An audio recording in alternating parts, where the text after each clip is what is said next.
महमूद पराचा साहब ने इस बात का मशवरा दिया है कि कानून हमको इजाज़त देता है कि आप लाउड स्पीकर का इस्तेमाल कर सकते हैं, यानी मस्जिद में, गली कूचों में जहाँ तक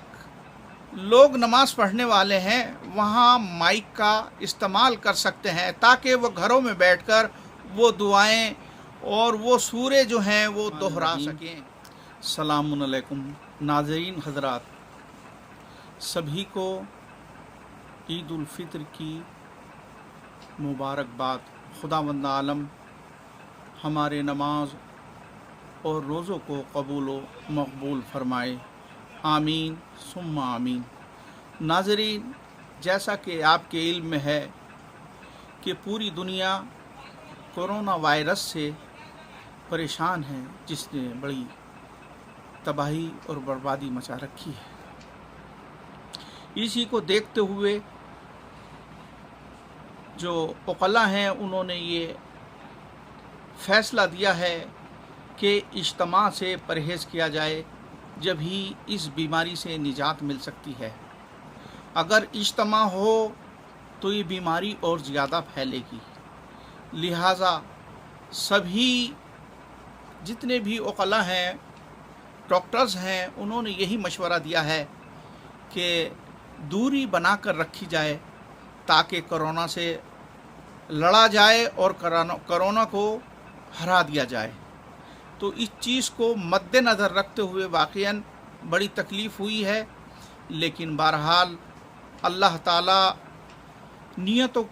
से अच्छी तरीके से वाकिफ़ है और इस चीज़ का पासो लिहाज रखा गया कि मस्जिदों में बाजमात नमाज़ें वग़ैरह जो हैं वो नहीं हो पाईं, और इस इज्तिमा का जो है वो ख़याल रखा गया ताकि कोरोना वायरस से लोग महफूज रहें। लीजिए, माह रमज़ानुल मुबारक तमाम हो चुका और अब ईद उल फित्र आ गई है, तो इसके लिए हमने जनाब महमूद पराचा साहब जो सीनियर एडवोकेट हैं, सुप्रीम कोर्ट के वकील हैं, बेहतरीन मशवरा देने वाले हैं, उनसे हमने इस बारे में राय और मशवरा ली कि जमात से मुतालिक कानून क्या कहता है। तो महमूद पराचा साहब ने नमाज ईद उल फित्र और जमात के सिलसिले में एक कानूनी और राय जो उनसे तलब की है, उसमें उन्होंने मशवरा दिया है कि आप यानी इमाम, मौज़िन, खादिम, मुतवल्ली बाजमात नमाज पढ़ सकते हैं। तो जब ये इजाज़त हासिल है तो फिर ईद उल फित्र के सिलसिले में भी महमूद पराचा साहब ने ये राय और मशवरा दिया है कि कानूनी हैसियत से आप लाउड स्पीकर का भी इस्तेमाल कर सकते हैं। तो वाक़ईन सब लोग नमाज ईद उल फित्र में नहीं पहुंच सकते, तो अब उनकी नमाज़ें कैसे अदा कराई जाएं, क्योंकि बहुत से लोग ऐसे हैं कि जो दुआएं पढ़ाई जाती हैं, सूरे पढ़ाए जाते हैं, वो लोगों को मालूम नहीं है। तो लोगों की इस परेशानी को दूर करने के लिए महमूद पराचा साहब ने इस बात का मशवरा दिया है कि कानून हमको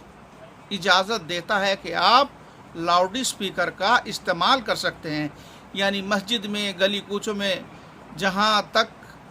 लोग नमाज पढ़ने वाले हैं वहाँ माइक का इस्तेमाल कर सकते हैं, ताकि वो घरों में बैठकर वो दुआएं और वो सूरे जो हैं वो दोहरा सकें।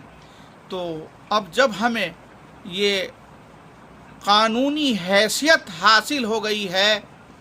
तो अब हमारे पास बचने का कोई रास्ता नहीं है। हम नमाज़ें भी पढ़ सकते हैं और खुतबे भी सुन सकते हैं। हमारे पास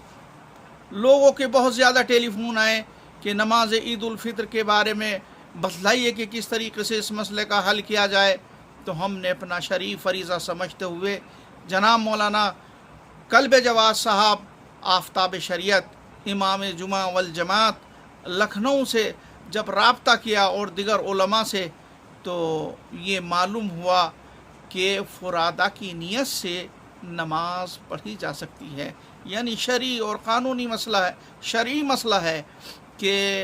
آپ جو ہیں گھر میں بیٹھ کر وہ آواز جو آپ کے کان میں آ رہی ہے اس کو اسی طریقے سے اپنی زبان سے ادا کریں تو آپ کی نماز ہو جائے گی۔ تو عزیزو، میرا کہنا یہ ہے کہ جہاں جہاں نماز عید الفطر کا قیام ہے وہ اس چیز کا خیال رکھیں کہ اجتماع نہ ہونے دیں، بلکہ بہتر یہ ہے کہ وہ لاؤڈ اسپیکر کا استعمال کریں۔ اور انجمن حیدری رجسٹرڈ دہلی جور باغ نے بھی بہت اچھا انتظام کیا ہے کہ یہاں تاکہ لوگ گھروں میں بیٹھ کر اپنی نماز ادا کر سکیں، انہوں نے لاؤڈ اسپیکر کا بہترین انتظام کیا ہے۔ حیدر ٹی وی پر بھی لائیو نماز عید الفطر جو ہے وہ نشر کی جائے گی، فیس بک پر بھی نشر کی جائے گی تاکہ کوئی بھی محروم نہ رہ سکے اور جو جہاں بھی ہو وہ بیٹھ کر نماز عید الفطر اور اللہ تعالیٰ کا شکریہ ادا کر سکے۔ والسلام علیکم ورحمۃ اللہ وبرکاتہ۔